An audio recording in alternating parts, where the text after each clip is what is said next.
അമൃത അങ്ങനെ തന്നെ വേണം മനസ്സിലാക്കാൻ. കാരണം നേരത്തെ ഈ പഞ്ചായത്ത് പ്രസിഡന്റ് സൂചിപ്പിച്ചതുപോലെ ഈ ബസ്സിൽ എല്ലാ സീറ്റിലും ആളുണ്ടായിരുന്നു എന്നാണ് പറയുന്നത്.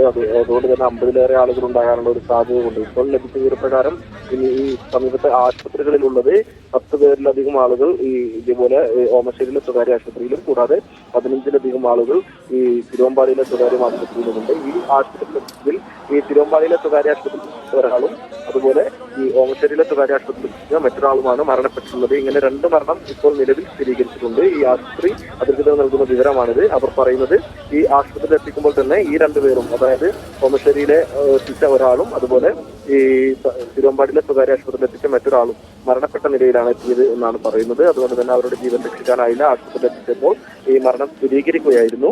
ഈ രീതിയിലാണ് മരണം ഉണ്ടായിട്ടുള്ളത്. കൂടാതെ മറ്റുള്ളവരെ ഈ ഏതെങ്കിലും തരത്തിലുള്ള പരിക്ക് കൂടുതൽ ഗുരുതരമായ അല്ലെങ്കിൽ ഈ ആശുപത്രി നിലവിൽ ചികിത്സ ലഭ്യമാകാത്ത ആ രീതിയിലുള്ള എന്തെങ്കിലും തരത്തിലുള്ള പരിക്കുള്ളവരെ ഈ കോഴിക്കോട് മെഡിക്കൽ കോളേജ് ആശുപത്രിയിൽ തുടരുക. കോഴിക്കോട് മെഡിക്കൽ കോളേജിൽ നിന്ന് ലിഡിയ ജേക്കബ് കൂടി ചേരുന്നുണ്ട്. ലിഡിയ, പരിക്കേറ്റ കൂടുതൽ ആളുകളെ ഇപ്പോൾ മെഡിക്കൽ കോളേജിലേക്ക് എത്തിക്കുകയാണോ?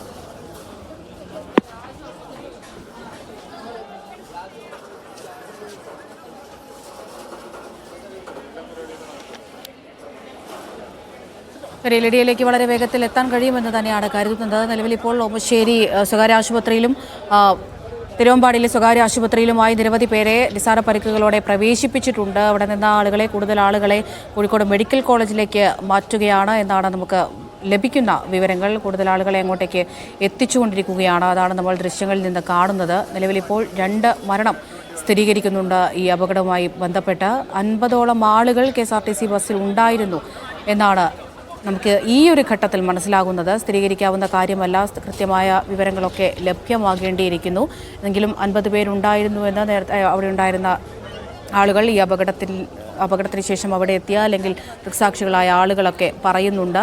എന്തായാലും മുഴുവൻ ആളുകളെയും പുറത്തേക്ക് എത്തിക്കാൻ കഴിഞ്ഞിട്ടുണ്ട് എന്ന് തന്നെയാണ് നമുക്ക് മനസ്സിലാക്കാൻ ഇപ്പോൾ കഴിയുന്നത്. പക്ഷേ ആ വാഹനം KSRTC ബസ് നിലവിലിപ്പോൾ പുറത്തേക്ക് എടുത്തു മാറ്റാൻ കഴിഞ്ഞിട്ടില്ല എന്ന് ആ പ്രദേശവാസികൾ പറയുന്നുണ്ട്. ലിഡിയ ജേക്കബ് തുടരുന്നുണ്ട്. ലിഡിയ, കേൾക്കാമെങ്കിൽ പരിക്കേറ്റ കൂടുതൽ ആളുകളെ കോഴിക്കോട് മെഡിക്കൽ കോളേജിലേക്ക് എത്തിക്കുകയാണോ നിലവിൽ?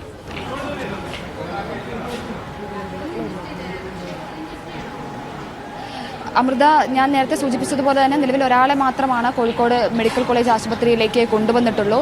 ബാക്കിയുള്ളവരെ കൊണ്ടുവന്നുകൊണ്ടിരിക്കുകയാണ്.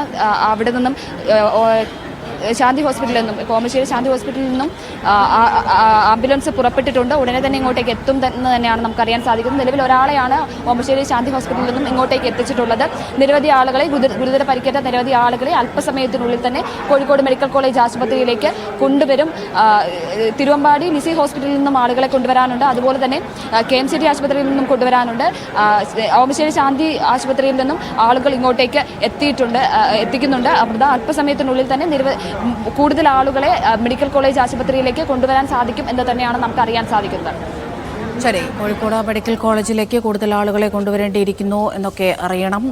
ഒരു സ്ഥിരീകരണം ലഭ്യമാകേണ്ടതുണ്ട്. ഏതായാലും ഒരുപാട് പേർക്ക് പരിക്കേറ്റിട്ടുണ്ട് എന്ന് നമുക്ക് ലഭിക്കുന്ന വിവരങ്ങളുണ്ട്. സലാം മുഹമ്മദ് തുടരുന്നുണ്ട്. സലാമ, ഈ എത്ര യാത്രക്കാരുണ്ടായിരുന്നു ഈ ബസ്സിൽ എന്നുള്ള കാര്യത്തിൽ ഒരു സ്ഥിരീകരണം അല്ലെങ്കിൽ ഒരു വ്യക്തത വരുന്നുണ്ടോ? നിലവിലിപ്പോൾ ചികിത്സയിലുള്ള ആളുകളുടെ ആരോഗ്യനില എങ്ങനെയാണ്? കൂടുതൽ വിവരങ്ങൾ എന്തെങ്കിലും ഈ ഒരു സമയത്ത് നമുക്ക് കിട്ടുന്നുണ്ടോ? നേരത്തെ സൂചിപ്പിച്ചതുപോലെ ഈ ബസ്സിലെ മുഴുവൻ സീറ്റുകളിലും ആളുകളുണ്ടായിരുന്നു, യാത്രക്കാരുണ്ടായിരുന്നു. അങ്ങനെയെങ്കിൽ 50-ലേറെ യാത്രക്കാർ ഉണ്ടാകുന്നത്. ഈ യാത്രക്കാരും ഡ്രൈവറും കണ്ടക്ടറും അടക്കം 50-ലേറെ പേരുണ്ടാകാനുള്ള അല്ലെങ്കിൽ ആ രീതിയിലാണ് അവിടെ നിന്നും ലഭിക്കുന്ന വിവരം. അങ്ങനെയെങ്കിൽ എത്ര ആളുകൾ അല്ലെങ്കിൽ ബാക്കി യാത്രക്കാരെ എങ്ങോട്ടേക്കാണ് കൊണ്ടുപോയതെന്ന കാര്യം കൂടി അല്ലെങ്കിൽ അത്തരം വിവരങ്ങൾ കൂടി ലഭിക്കേണ്ടതുണ്ട്. നിലവിൽ ഈ നേരത്തെ സൂചിപ്പിച്ചതുപോലെ മുഖത്തെ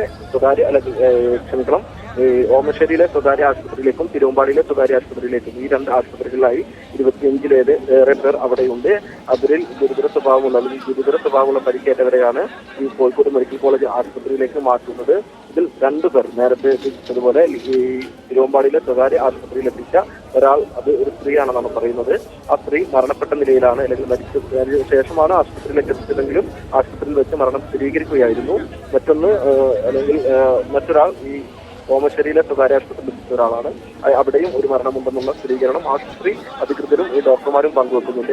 അങ്ങനെയെങ്കിൽ 2 മരണം നിലവിലുണ്ടെന്നാണ് ലഭിക്കുന്ന വിവരം. ഈ കൂടുതൽ ആളുകൾക്ക് പരിക്കേറ്റതിൽ ഗുരുതരമാണ്. കൂടുതൽ ഈ മരണസംഖ്യ ഉയരുമോ എന്ന കാര്യങ്ങളൊക്കെ തന്നെ അടുത്ത ഘട്ടത്തിലെ അറിയാൻ കഴിയും. കൂടുതലും ഇപ്പോൾ പരിക്കേറ്റവരെയൊക്കെ തന്നെ ഈ പ്രദേശത്ത് നിന്നും ആശുപത്രിയിലേക്ക് മാറ്റാൻ കഴിഞ്ഞിട്ടുണ്ട്. ആ ഒരു രീതിയിലുള്ള വിവരങ്ങളാണ് ലഭിച്ചിരിക്കുന്നത്. ഇപ്പോൾ സലാം, നേരത്തെ ഈ ഒരു പ്രദേശവാസിയോട് നമ്മൾ സംസാരിച്ചപ്പോൾ ചിലപ്പോൾ ബസിന്റെ നിയന്ത്രണം വിട്ടുപോയതാകാം ഈ അപകടത്തിന് കാരണം എന്നുള്ളൊരു സാധ്യത അവർ പറയുന്നുണ്ട്.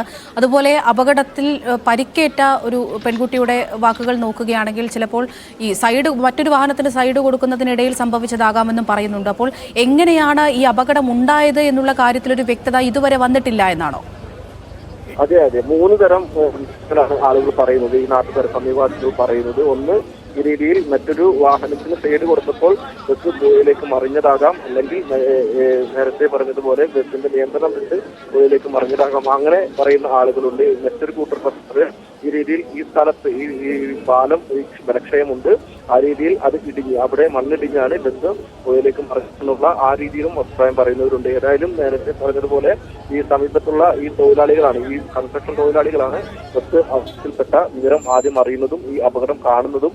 അവരുടെ നേതൃത്വത്തിലാണ് ആദ്യഘട്ടത്തിൽ രക്ഷാപ്രവർത്തനം നടത്തിയത്. പിന്നീടാണ് നാട്ടുകാർ, ഈ പ്രദേശവാസികളും പ്രദേശത്തുണ്ടായിരുന്ന ആളുകളൊക്കെ തന്നെ കൂടി അപകടത്തിൽപ്പെട്ടവരെ രക്ഷിക്കാനുള്ള ശ്രമം നടത്തി. പിന്നീടാണ് അവരെ ആശുപത്രിയിലേക്ക് എത്തിച്ചത്. ഇവരിൽ 2 പേരെ മരിച്ച നിലയിൽ തന്നെയാണ്, അല്ലെങ്കിൽ മരണം ആശുപത്രിയിൽ എത്തിക്കുകയും 2 പേരുടെ മരണം സ്ഥിരീകരിക്കുകയും മറ്റുള്ളവർക്ക് പരിക്കേൽക്കുകയും ചെയ്തു എന്നുള്ള വിവരം ആശുപത്രി അധികൃതരും പറയുന്നുണ്ട്. അങ്ങനെയാണ് ഇപ്പോൾ നിലവിൽ അപകടത്തിന്റെ സ്ഥിതി.